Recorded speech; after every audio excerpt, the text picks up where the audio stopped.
Aujourd'hui, je vais vous montrer comment passer de cette photo à cette photo. Alors, je vais vous montrer déjà la première étape dans l'outil développé dans All-in-One Photo 2023. Je suis passé donc de cela à cela. Bon, vous voyez là le RAW original qui est juste ici.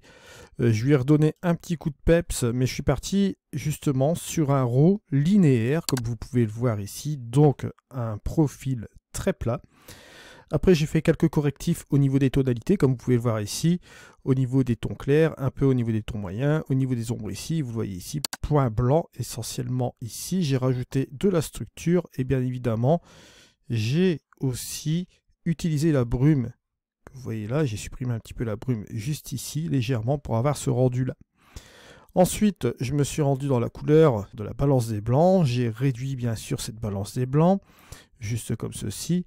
Et bien évidemment, ça m'a donné ce résultat-là. Donc, comme vous le voyez ici, de ce résultat, on est passé à cela, bien sûr. Donc, de ce RAW qui était complètement plat, qu'il fallait remettre un petit peu de gouache aussi également. Je suis passé à cela, comme vous le voyez ici. J'ai donné cet aspect-là, bien sûr. Alors maintenant, on va passer à l'aspect créatif. Vous allez voir que c'est assez rapide. J'ai fait ça en 3 points, vous allez le voir ici. J'ai utilisé le contraste dynamique, je me suis amusé avec une lutte et vous allez voir que j'ai fermé avec une vignette. On va aller dans les contrastes dynamiques, donc ici, et je vais activer le contraste dynamique. Vous voyez, juste ici, avant, après, vous voyez un peu le résultat.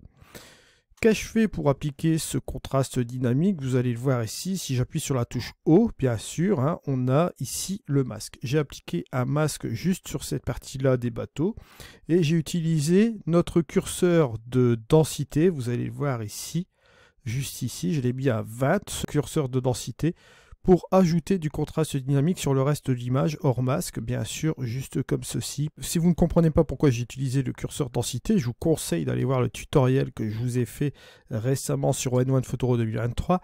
Vous comprendrez pourquoi j'ai utilisé cette pratique ici. Alors bien évidemment, comme vous voyez ici, ça a ajouté une certaine présence sur la photo.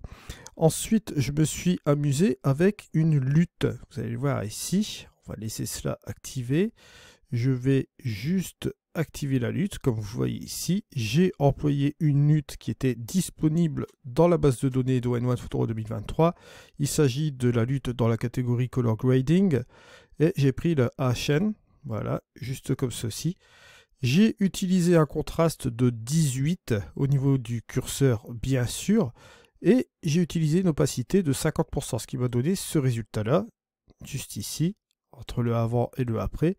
Vous voyez que ça fait un petit effet assez sympa sur l'image, un peu délavé aussi, surtout. Et ça fait un petit peu sur une couleur principale, on va dire un petit peu crème, comme ça, sépia. Donc cette lutte-là, très pratique.